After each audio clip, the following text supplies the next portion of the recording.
We got you updated. This is Radio Manzi News in English.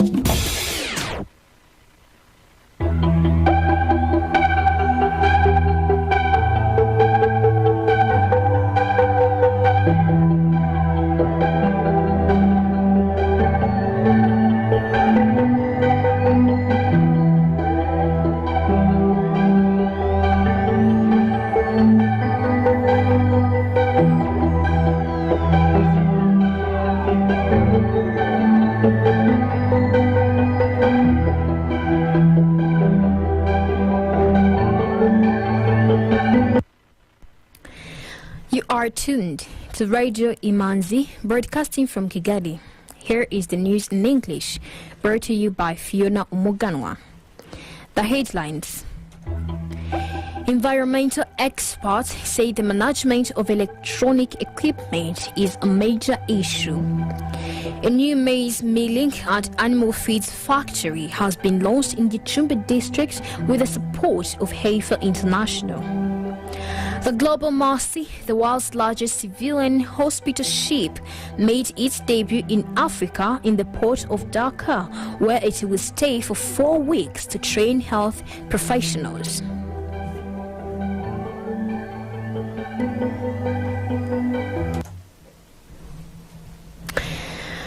News in detail.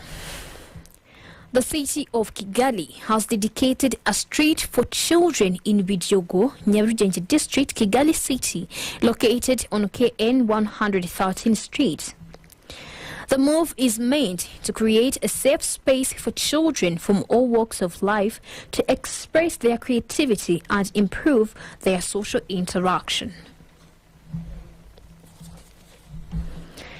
Environmental experts say the management of electronic equipment is a major issue, as the only company that buys and collects out-of-use and old equipment to recycle them receives only 30% of those equipment per year in the country. According to the International Union of Telecommunication, ITU, Rwanda is one of the 13 African countries that has electronic waste management system in place. Other countries include Egypt, Ghana, Madagascar, Nigeria, South Africa, Cameroon, and Ivory Coast. In the Bugesera district of the eastern province of Rwanda, a plant named EnvironServe has been set up and aims to recycle between 7,000 and 10,000 tons of technology equipment per year. However, that is only 30% of all technology equipment out of use.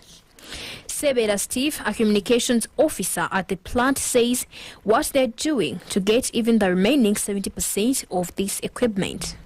The first thing to do is to raise awareness, and we've done that, and we are planning to keep doing that. We give workshops to public institutions, to people who are in charge of asset disposal, to private institutions, to informal technicians, because these are the ones that will deal with these equipment on daily basis. So we equip them with the knowledge, we equip them with what's at risks when they deal with these materials. We give them knowledge, equipment. We even teach them how to do this in a safe way. You know, what you need to have as an equipment, what you need to have, gloves, helmets and stuff. So we are raising awareness, and if all goes well, because due to COVID, we had some awareness plans that were cancelled, but if all goes well this year, we will do more, and I think we hope it will change and increase the number of people that bring in the e-waste. Environmental analysts say Rwanda is well positioned in terms of banning the use of plastics and polythene bags, something that the country in April this year pushed for to all UN member states. Charles Karangwa, an environmental expert and country representative of the International Union for Conservation and Natural Resources, IUCN, noted that the efforts used in banning the use of plastic bags can as well be used to enhance the recycling of old electronic equipment. investing in technology comes with a cost in terms of managing the waste from different instruments, material, from telephones to computers to other electronics. And of course, that cost, I think it's also part of what the government committed to as part of the national determined contributions in terms of climate change, because there is a strong component that we really be looking at e-waste management. And there's a number of initiatives already that the government have started. And as Rwanda, and of course, I feel we still need to invest a lot in that, because the huge efforts may be put into institutional e-waste management, collecting electronic waste from organizations, institutions, but we need to think beyond that. What happens at household level? All households in Rwanda, or at least most of them, have smartphone or at least a phone. And sometimes we wonder what happens when that phone gets to be disposed. Where does it go? And that's where actually the waste needs to be really collected. A report by the Global E-Waste Monitor in 2019 indicated that in that year there were more than 54 million tons of electronic waste, but less than 10 million tons were recycled. According to the report, if no action taken by 2030, the amount of electronic waste will reach more than 74 million tons.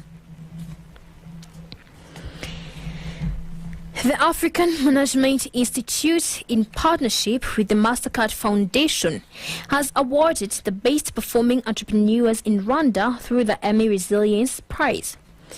The recipients were recognized for their impressive growth in their businesses, making an impact in their community and showing remarkable resilience after completing one of the Institute's business programs.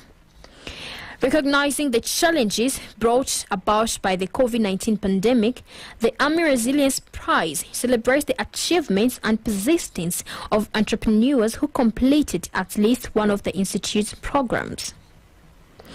Graduates eligible for the prize included those who completed either the Institute's Business Survival Bootcamp, Survive to Thrive program, or Take Your Business Online program.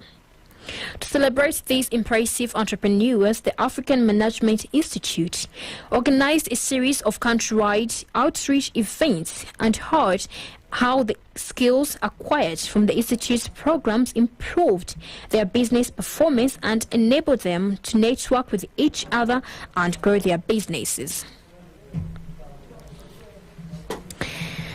A new maize milling and animal feeds factory has been launched in Gicumbi district with the support of Heifer International, a development organization working to end hunger and poverty around the world, including Rwanda. The factory, built as a result of a strong relationship Heifer International Rwanda has established with dairy farmers in Gicumbi district since 2003, is owned and operated by Airkeep as Dairy Farmers Cooperative, with over 4,000 members living in the district. The new factory will enable the cooperative to meet the ever-growing demand of its fine maize flour for human consumption and animal feeds, and help improve income for the cooperative members and that of over 2,500 farmers in the district. Francois Karangari, an employee at the factory, says the factory will solve the local problem of animal feeds shortage. By providing this area, this will be, I think, the first factory in Gicumbi district for animal feeds. So they won't have to go very far. That's another factor of not walking long distances to go to buy feeds in Kigali or elsewhere. Yeah, also that contributes to the shortage. Yeah, this will be another added factory to those already existing, and also will be beneficial to people around here, because there are so many farmers. Even now we started, they come every day to ask us for the feeds we produce. The CEO and chair of Heifer Rwanda notes that they stay in a community to solve a problem long term. The work that we've done in Rwanda shows how hard the people in Rwanda are working, mostly in dairy. And the progress I've seen over the years I visited is astonishing. It just shows a real commitment and passion. And, the systems that we're building, the value chain in terms of improving the genetics of the cows, improving their feed, improving the milk collection centers like this one, improving the processing, is just astonishing and really incredible progress. Heifer International, from its very beginnings over 75 years ago with Dan West, was all about how you take one animal and how one animal can help transform an entire community. And I think if you look at the history of heifer over the last, as I said, 75 plus years, you really can see how truly working with communities and empowering communities and giving them the tools can really transform. Poverty and hunger are long-term, generational, multi-generational problems. So to expect to solve them in a 3-year project or 5-year project is ridiculous. So one of the approaches we have, we call it signature programs. We stay with the community to solve the problem long-term. And to solve the problem long-term, you have to build trust with the government, trust with banks, trust with the farmers, trust with the co-op leadership. And that takes time. It's not an in and out. And so we really believe that ending poverty and hunger is actually a human activity, right? It's not just an economic activity. And for that to be successful, we have to be with the people. And so however long it takes, as long as we've got the resources, we'll be here. And what we're finding is that the longer we stay, the less they need us, because they start to do things for themselves, right? But mostly in the communities where we work, we'll have a successful core people, right? So that's why we'll stay for a long time. Trust is something so valuable.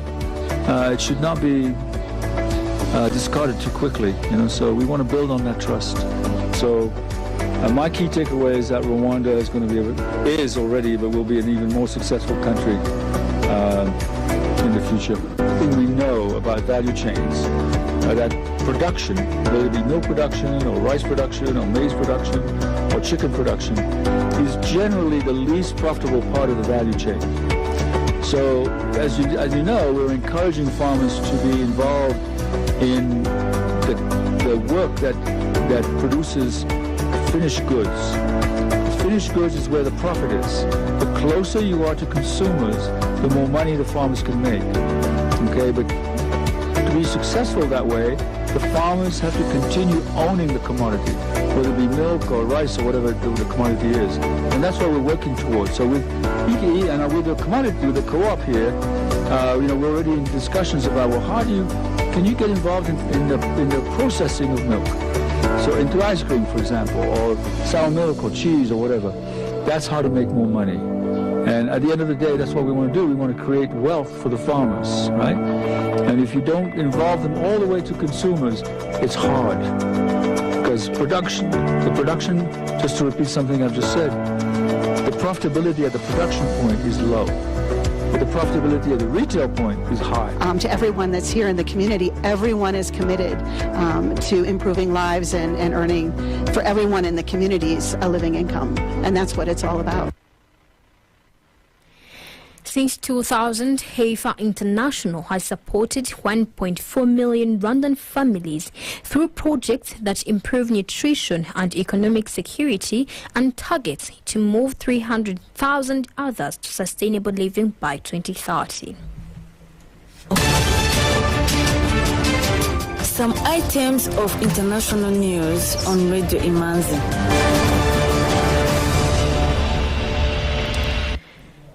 Aid agencies and meteorologist experts says in a statement that 4 consecutive seasons of poor rains have left millions of drought-stricken people in Kenya, Somalia and Ethiopia facing starvation, warning that the October-November monsoon could also fail.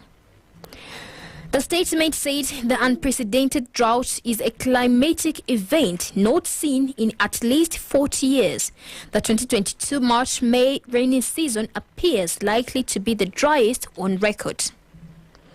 Insufficient rainfall has destroyed crops, killed livestock, and forced huge numbers of people to leave their homes in search of food and water, with the prospect of a fifth failed monsoon threatening to plunge the troubled region even deeper into catastrophe. The Global Mercy, the world's largest civilian hospital ship, made its debut in Africa in the port of Dakar, where it will stay for 4 weeks to train health professionals. Senegalese President Macky Sall formally welcomed the Global Mercy this morning at a ceremony attended by Guinea-Bissau President Umaro Sissoko Embalo and Comoros President Azali Assoumani. The giant ship, measuring 174 meters long and 28.6 meters wide and comprising 12 decks, arrived in the port of Dakar and will stay there for 4 weeks until the end of June before returning in 2023 to offer surgical care to poor populations. According to a statement from the international NGO Mercy Ships, which works to improve access to health care in developing countries in Africa, the Global Mercy Hospital covers about 7,000 square meters and includes 6 operating theaters, 102 acute care beds, 7 intensive care beds, and 90 convalescent beds. During its stay in Senegal, the crew intends to participate in the training of 260 Senegalese health professionals alongside the crew of the African Mercy, which has been in the port of Dakar since February until November and is performing surgery on board.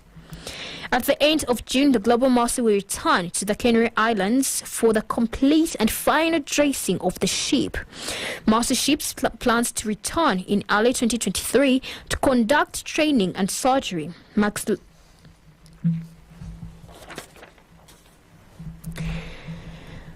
Authorities in Gabon have launched an operation in search of weapons and game belonging to potential poachers. The operation in a response to reports increased poaching activity in some areas. The anti-poaching unit was formed 2 years ago and results from a partnership between Gabon's Ministry of Water and Forests, a Belgian NGO called Conservation Justice, and a Swiss Gabonese sustainable forestry firm, Precious Woods CEB. An emergency court in Egypt has sentenced a 2012 presidential candidate, Abdelmonem Abou Foutou, to 15 years in prison for false information and undermining state security. Mr. Abou was arrested on his return from London, where he had granted interviews criticizing the government and calling for a boycott of the presidential election that returned Abdel Fattah al-Sisi. In 2012, however, he was a candidate in the election won by the Muslim brother Mohamed Morsi, overthrown by Mr. Sisi, the then head of the army a year later. Mr. Abdul, placed on the terrorist list and whose assets have been sequestered for 4 years, was charged with membership of an illegal organization before an anti-terrorism court. Chinese Foreign Minister Wang Yi and counterparts in 10 Pacific Island nations failed to reach consensus at talks on a sweeping security and trade deal amid concerns the proposal could threaten regional stability. Following today's virtual talks, Wang, who was in Fiji, sought to reassure the Pacific nations about China's aims in the region, saying Beijing has also long championed developing nations in Asia, Africa, and the Caribbean. Now on to matters of sports. Manchester United boss Erik ten Hag will reportedly have 120 million euros to spend on refreshing the squad this summer. That figure could be boosted, however, with Eric Bailey, Phil Jones, Aaron Wan-Bissaka and Anthony Marshall all thought to be eyeing up an exit, and the proceeds could go straight back into the transfer kitty. Rafael Nadal has sparked fresh retirement fears by claiming that his French Open quarter-final could be the last match of his Roland Garros career. The King of Clay will face odds for Novak Djokovic in the last 8 on Tuesday, and the Spaniard has been philosophical in the build-up to a crunch match that could call time on his stint at a tournament he has dominated over the years.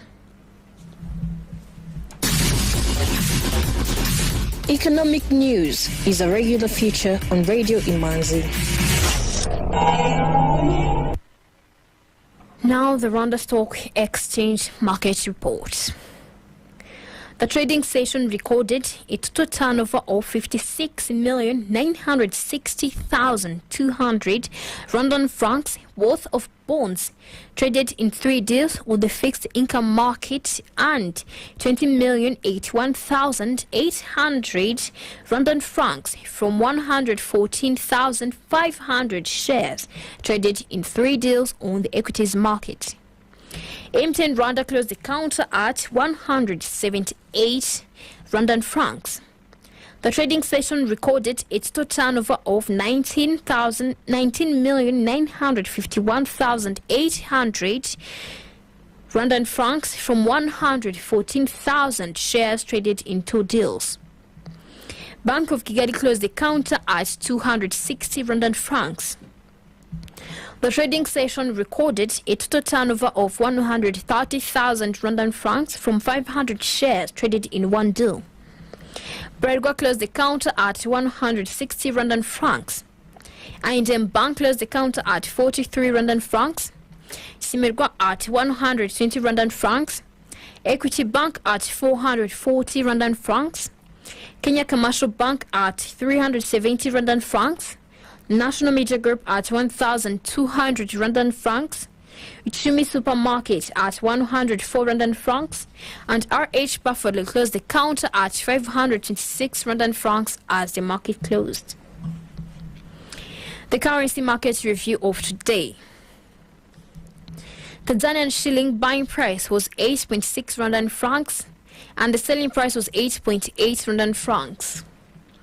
Tanzanian shilling buying price was 0.43 Rwandan francs, and the selling price was 0.44 Rwandan francs. Ugandan shilling buying price was 0.271 Rwandan francs, and the selling price was 0.276. Burundian franc buying price was 0.49, and the selling price was 0.5. The US dollar buying price was 1,011, and the selling price was 1,032. The British pound buying price was 1,279, and the selling price was 1,305. The euro buying price was 1,088 Rwandan francs, and the selling price was 1,110 Rwandan francs. With that, we come to the end of tonight's edition.